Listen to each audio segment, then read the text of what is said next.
Your nose is running, your eyes are watering, you're sneezing. This can only mean one thing: seasonal allergies. So you go to the store and you see millions of over-the-counter products and you get so overwhelmed you just want to scream because you don't know what to take. But have no fear, because in this video, we're going to talk about over-the-counter medicines you can take for allergies, but make sure you watch to the end as I outline which products are available and in what order you should use them. Stay tuned. Greetings, health experts. This is Brandon E., your PharmD, and welcome to my YouTube channel. You know, in the last video, we talked about lifestyle changes that you can make to treat allergies. We talked about eating fruits and vegetables. We talked about checking the weather for pollen counts and rainy days as opposed to dry, windy days. We also talked about how jumping off a cliff can help treat allergies. So if you haven't watched that video, finish watching this one and then go back and watch that one. And I'll link that video at the end of this one. And before we talk about the over-the-counter products that are available, it's important to know that all of the products have precautions. So before taking a product, make sure you read the label thoroughly and talk to your doctor or pharmacist with any questions you may have. So now, what over-the-counter medicines are available to help treat allergies? Before jumping into those, throughout the video, when I name a medicine, I'm going to discuss the generic name. But if you want to know the corresponding brand name, check the description, or at least the generic and the brand name for your reference. Now, the first class of medicines we're going to talk about are antihistamines. And antihistamines can be classified into first generation and second generation antihistamines. And they work by blocking histamine, which is a part of your immune system. And they help with symptoms like sneezing, itchy, watery eyes, runny nose, but they don't work well for nasal congestion, except the nasal spray azelastine. And they're good for mild or intermittent symptoms. So if you have symptoms maybe a couple times a week or less, and then your symptoms are maybe not that bad when you do have them, this is a good option, as these medicines can be used as needed and they generally work within an hour of taking them. Now, second generation antihistamines are preferred over first generation antihistamines because they work just as well and they cause less side effects. And the first generation antihistamines, you have to take them more often. You have to take them every 4 to 6 hours, whereas with the second generations, you only take those once or maybe twice a day. Now, the next class of medicines we're going to talk about are decongestants. And decongestants can be classified as nasal sprays or oral tablets. Now, the nasal sprays are short-acting, and they last generally around 3 to 4 hours. And they can be classified as long-acting, which lasts generally 8 to 12 hours. And then you have the oral tablets at the bottom, the Pseudoephedrine and the phenylephrine. These medicines work by reducing swelling of the nasal passages, which allow you to breathe more freely. As a result, they help with nasal congestion, sinus congestion, and sinus pressure. And these products can be used in combination with antihistamines, so you may see them in products like Claritin D or Allegra D. Now, if you're using a nasal spray decongestant, don't use it for more than 3 days, as this can lead to rebound congestion, which is a type of congestion from overuse of certain nasal sprays. Of the products listed, they all work very well, except the oral form of phenylephrine. Now, the intranasal or nasal spray phenylephrine works fine, but the oral form of phenylephrine does not work. So do not buy a product with oral phenylephrine. And it can be present in a lot of products. So look at the active ingredients. And if it's a medicine you take by mouth with oral phenylephrine, do not take it. It does not work. Now, if you're considering buying a product with oral phenylephrine, before doing so, send me an email. My email's in the bio, and I'll give you my Cash App. Cash App me the $5 or $10 you are going to use to buy the product, and I'll put that money to good use. Because if you're going to buy the product, it's like wasting money, so you might as well just give it to me. But no, I'm just playing. But seriously, don't buy over-the-counter oral phenylephrine. It does not work. Also, if you're considering buying a product with pseudoephedrine, you have to buy it from behind a pharmacy counter. And depending on the state you live in, they limit how much you can buy per day and per month.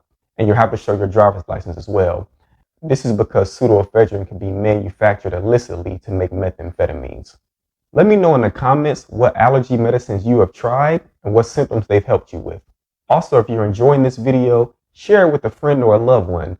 And if you're enjoying the content, Consider subscribing to get information on how to improve your health with lifestyle changes and over-the-counter medicines. The next class of medicines we're going to talk about are intranasal steroids. And a few examples of these are budesonide, fluticasone, mometasone, and triamcinolone. These agents reduce inflammation in a variety of different ways. An example of this can be seen with fluticasone or Flonase, which works on 6 different inflammatory molecules, whereas other medicines like antihistamines only work on 1.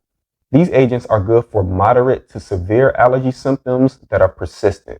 So these would be good for someone who has symptoms every day during a particular allergy season or several times a week. They're good for symptoms like runny nose, sneezing, itchy, watery eyes, and nasal congestion. The symptoms generally improve on the first day, but it can take 3 to 4 days or even a week of consistent use to get the maximum effects from these medicines. The last class of medicines we're going to talk about are mast cell stabilizers. An example of this is cromolyn nasal spray. Mast cells are the cells that house histamine, and this agent prevents the release of histamine and is used for preventing and relieving nasal allergy symptoms like runny, itchy nose, sneezing, and allergic stuffy nose. It can take several days of use to see an effect and 1 to 2 weeks to get maximal benefits. If you are using this medicine to prevent allergy symptoms, it's best to begin use 1 week before exposure. And I would only try this agent if you try the other medicines and nothing really works. It's like a last line resort. So now let's put everything together.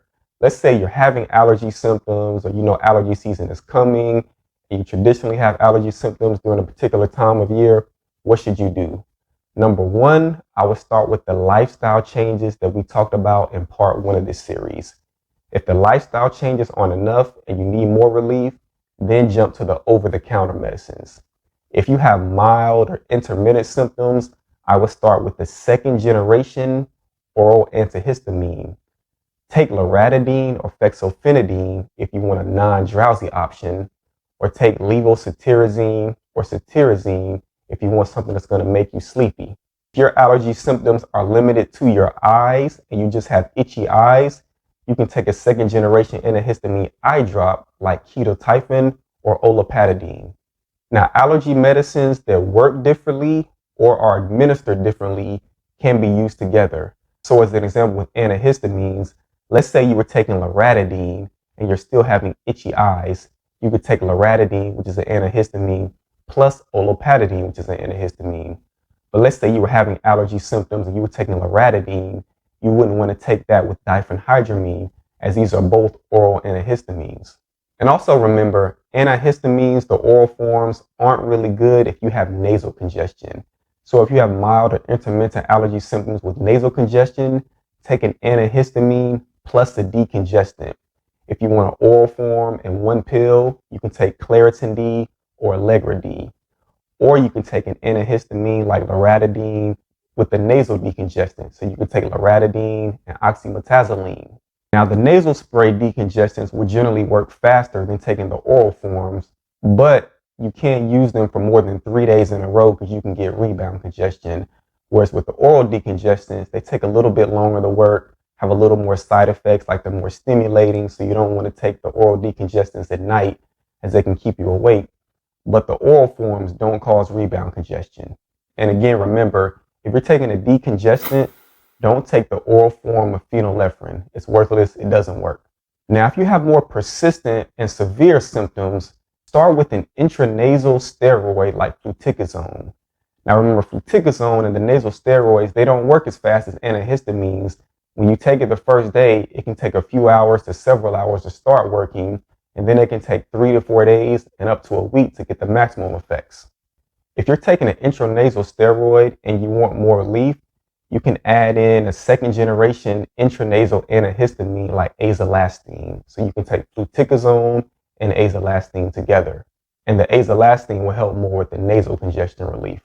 As a last resort, if you tried many of the other products we talked about, or maybe you were using a product and it worked for a while and then it stopped working, then you can take a mast cell stabilizer like cromolyn. Now, cromolyn doesn't work as well as the other products we talk about. That's why it's best to use those products first. And I would say cromolyn or a mast cell stabilizer as a last resort. But if you try it, it may not hurt to use. So just want to let you know it is an option out there. Again, as I mentioned earlier in the video, watch part 1 of this series, which I'm going to link at the end of this video, which I talk about lifestyle changes to help with allergies. Combine the lifestyle changes with the over-the-counter products we talked about in this video to get the full scope of how to treat allergies. This is Brandon E., your PharmD. Remember to drink water and hope this video helps.